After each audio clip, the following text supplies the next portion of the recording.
Hello दोस्तों, कैसे हो आप सब। आज हम जानेंगे कुछ स्पेशल पॉइंट, किस तरह से बच्चों को फील्ड में जाना चाहिए। फील्ड के लिए मतलब टेक्निकल जो इलेक्ट्रॉनिक्स का रहता है, स्पेशली इलेक्ट्रॉनिक्स वालों के लिए किस तरह से फील्ड को सिलेक्ट करें, किस तरह से उसमें आगे बढ़ें। चलिए सर से समझते हैं हम किस तरह से हमें क्या फील्ड सिलेक्ट करना चाहिए, किस फील्ड में हमें जाना होगा, तो किस तरह से स्टार्टिंग करना चाहिए। हेलो फ्रेंड, जैसे सर ने आज बताया कि लोग अपनी फील्ड को चूज़ करने में ये एक समझ नहीं पाते हैं कि मेरे को किस फील्ड में जाना चाहिए।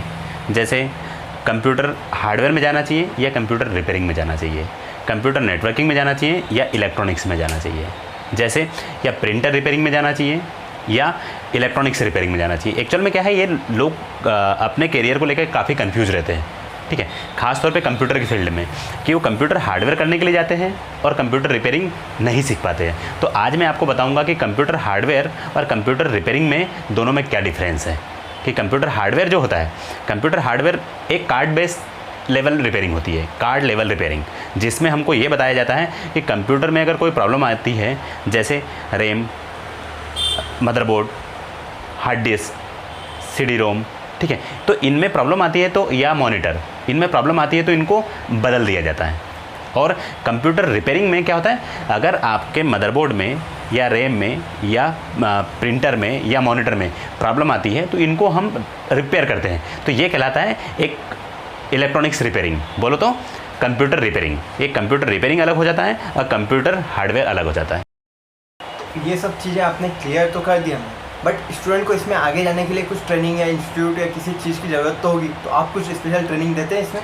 हाँ, इसमें मैं सभी टेक्निकल ट्रेनिंग देता हूँ, जैसे computer hardware, computer repairing, mobile repairing, LED TV repairing, printer repairing and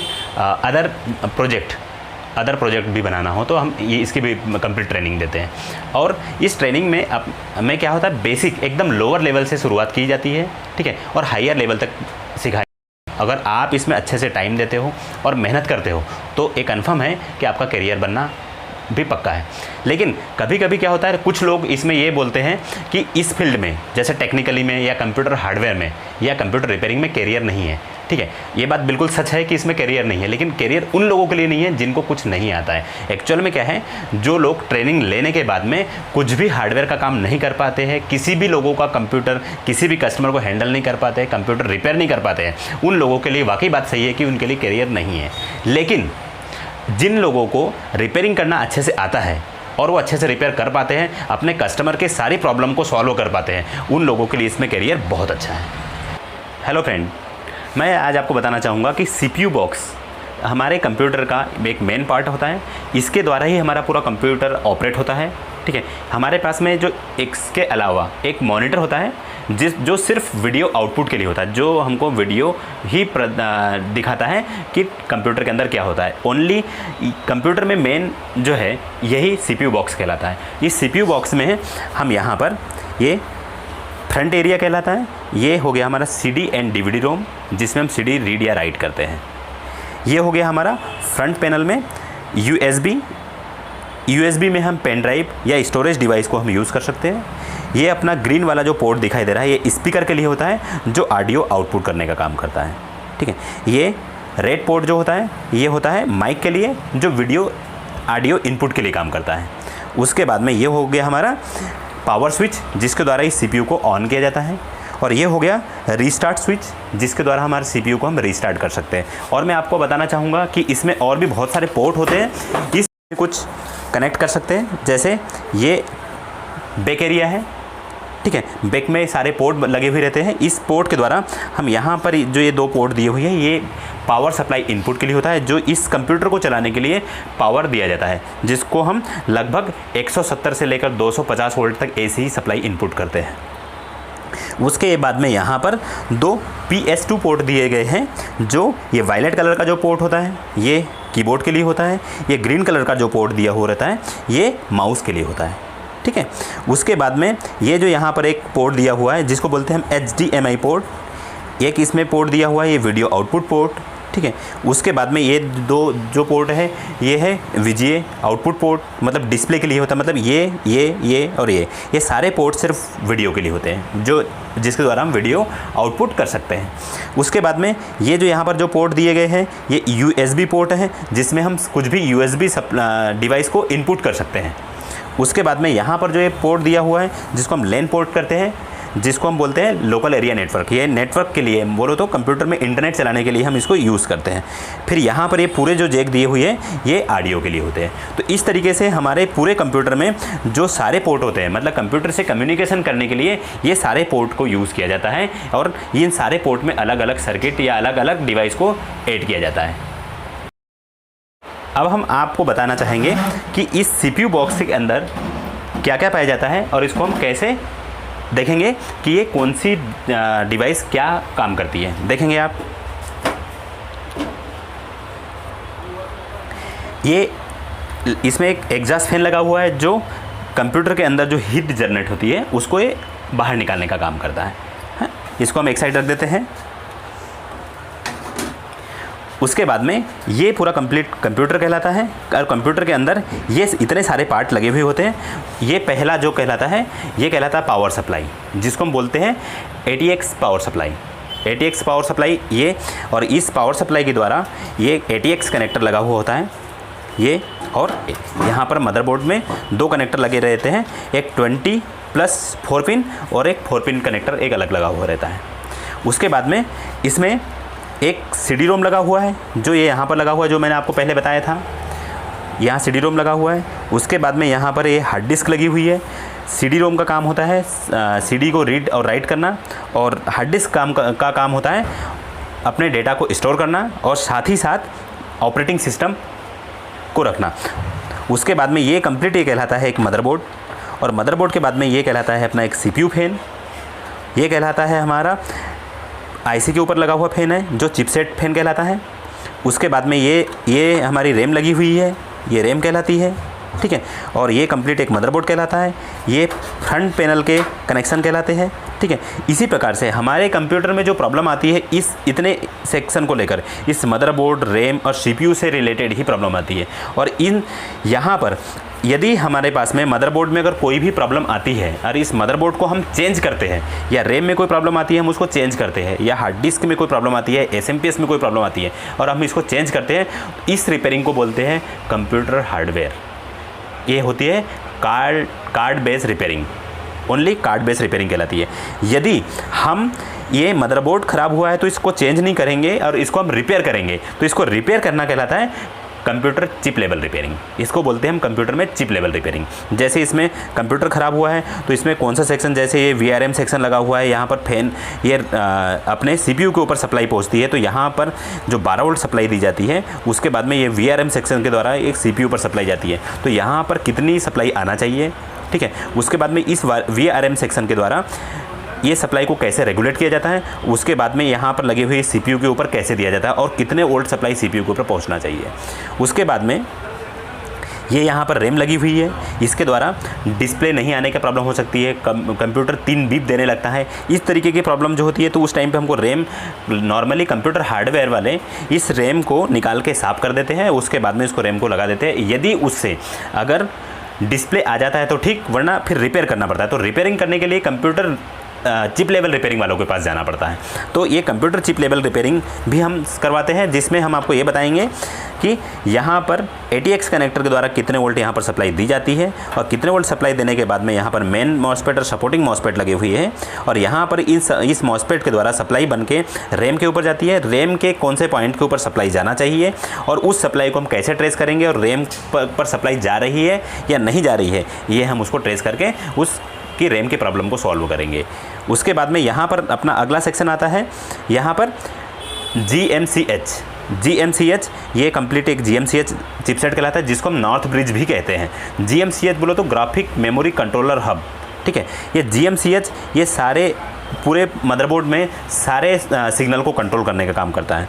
तो इस GMCH से क्या क्या प्रॉब्लम आना चाहिए, GMCH पे कौन सी सप्लाइयाँ बनती है और कौन सी सप्लाई नहीं बनने के बाद में कंप्यूटर में डिस्प्ले नहीं आता है, और कौन सी सप्लाई बनने के बाद में डिस्प्ले आना चाहिए, ये हम सब कुछ आपको ये बताएंगे कि GMCH पे कैसी सप्लाई बनाई जाती है और कौन सी सप्लाई कहाँ से बनाई जाती है, और सप्लाई नहीं बन रही है तो उसको क्या करना चाहिए। उसके बाद में हम यहाँ पर चलते हैं, ये IO/IC के ऊपर चलते हैं। ये IO/IC क्या काम करती है, इसके द्वारा कैसे काम होता है, और इससे कौन से पार्ट कनेक्टेड होते हैं, और इसके ख़राब होने से क्या प्रॉब्लम आती है, उस पर सप्लाई कैसे बनाई जाती है, और इससे क्या क्या प्रॉब्लम हो सकती है। उसके बाद में यहाँ पर फ्रंट पैनल कनेक्शन है कि यहाँ पर सामने जो पावर स्विच, रीस्टार्ट स्विच और सामने फ्रंट LED को कैसे कनेक्ट करेंगे, रीस्टार्ट स्विच को कैसे कनेक्ट करेंगे, पावर स्विच को कैसे कनेक्ट करेंगे, फ्रंट LED, पावर LED को, हार्ड डिस्क LED को कैसे कनेक्ट करेंगे, ये आपको सब कुछ सिखाया जाता है। इस तरीके से हम complete computer hardware and computer repairing को आप लोगों को बताते हैं, और आप लोगों को इसमें सही करियर और सही रिपेयरिंग कैसे करना है, और कंप्यूटर हार्डवेयर में क्या क्या होना चाहिए, और स्टूडेंट लोगों को कंप्यूटर हार्डवेयर में क्या क्या आना चाहिए, ये आपको इस तरीके से आपको समझाया जाता है। हम जो रिपेयरिंग देते हैं आपको एकदम लोअर लेवल, एकदम बेसिक से रिपेयरिंग स्टार्ट करते हैं, और फिर उसके बाद में आपको कंप्लीट रिपेयरिंग बताते हैं, ताकि आप किसी भी कस्टमर का कोई भी कंप्यूटर का प्रॉब्लम बहुत इजीली सॉल्व कर सके। कैसे ओवरव्यू, कैसे कंप्यूटर को देख के पहले उसको ओवरव्यू करना चाहिए, कैसे उसमें प्रॉब्लम को ट्रेस आउट किया जाता है, और प्रॉब्लम कौन सी प्रॉब्लम कहाँ से आती है, ये आपको सब कुछ बताया जाता है, और आपको प्रॉब्लम आप पूरे कंप्लीट कोर्स करने के बाद में आप प्रॉब्लम को ईजिली सॉल्व कर सकते हैं। ये अपना कंप्यूटर का मदरबोर्ड होता है, जो कंप्यूटर के अंदर मैंने आपको बताया था कि ये कंप्यूटर का मदरबोर्ड होता है। ठीक है, इसमें मैं आज आपको ये बताना चाहूँगा कि किस प्रकार से कंप्यूटर को असेंबल किया जाता है और किस प्रकार से उसमें टेस्ट किया जाता है। तो ये कंप्यूटर का मदरबोर्ड होता है, इसमें ये रैम होती है, ये SMPS होता है जिसकी ये 2 केबल होती है जो मदरबोर्ड में लगाई जाती है, जिसको हम ATX कनेक्टर बोलते हैं। ये CPU फैन कहलाता है, ये कंप्यूटर हार्ड डिस्क कहलाती है, ये कंप्यूटर के कनेक्टर कहलाते हैं जिसको हम पोर्ट भी कहते हैं, ये कंप्यूटर का पोर्ट है। ये CPU है, इसके ऊपर इस फैन को लगाया जाता है। मैं आपको बताना चाहूँगा कि ये फैन को कैसे लगाते हैं।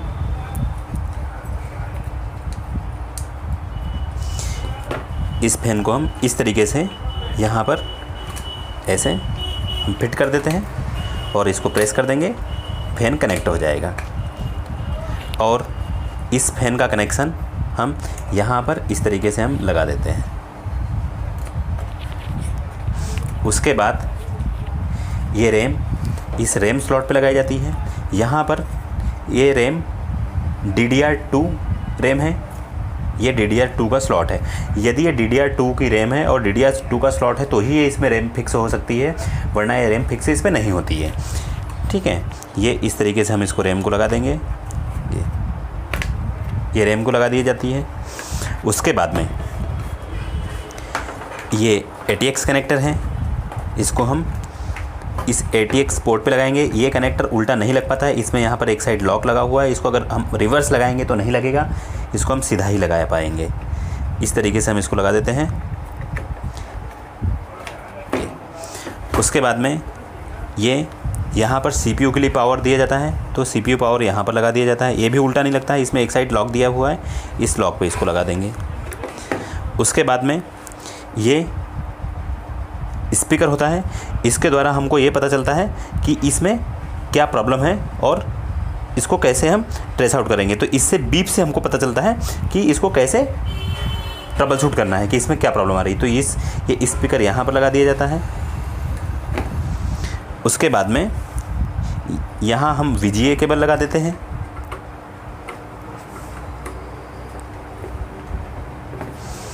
उसके बाद में ये डिबग कार्ड कहलाता है, इसके द्वारा हम कंप्यूटर को चेक करते हैं कि कंप्यूटर में क्या प्रॉब्लम है।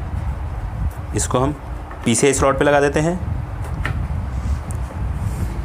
उसके बाद में ये कीबोर्ड का वायर है, इसको हमने कीबोर्ड में लगा दिया इस तरीके से। अब ये कंप्लीट कंप्यूटर को हमने असेंबल कर लिया है। बाहर हमने कैबिनेट में अभी फिट नहीं किया है। यहाँ पर हम इसको चेक कर पाएंगे कि ये ऑन हो रहा है या नहीं हो रहा है और इसमें क्या प्रॉब्लम है। तो इस तरीके से हम इसमें पावर केबल लगाएंगे। ये हमने एसएमपीएस में पावर इनपुट किया। पावर इनपुट करने के बाद में इसको हम ऑन करेंगे तो यहाँ पर इसमें यहाँ फ्रंट पैनल दिया हुआ है, इस फ्रंट पैनल को हम शॉर्ट करेंगे, उसके बाद ही ये ऑन हो पाएगा। ये कोई भी मेटल को लेकर हम इसमें टच करेंगे तो ये स्टार्ट हो जाएगा। ये स्टार्ट हो गया है।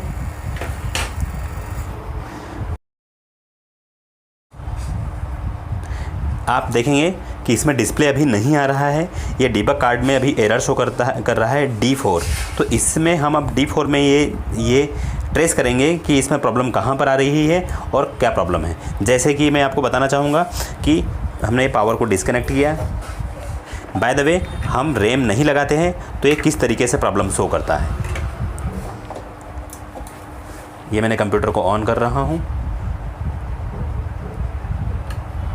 ये कंप्यूटर को मैंने ऑन किया।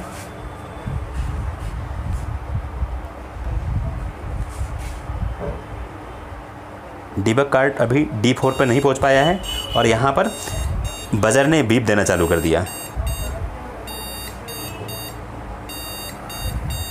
एक लॉन्ग बीप और 2 छोटी बीप। इससे हमको ये पता चल रहा है, ये कंप्यूटर ये बताना चाह रहा है कि आपके कंप्यूटर के मदरबोर्ड में रैम सेक्शन में प्रॉब्लम है या रैम ख़राब है या रैम नहीं लगी हुई है। जब हम इस रैम को लगा देंगे तो ये प्रॉब्लम सॉल्व हो जाएगी। जैसे कि हम इस बार देखेंगे, इसको हमने इसको ऑफ़ किया और रैम लगवाएं। उसके बाद में हमने इसको ऑन किया। अब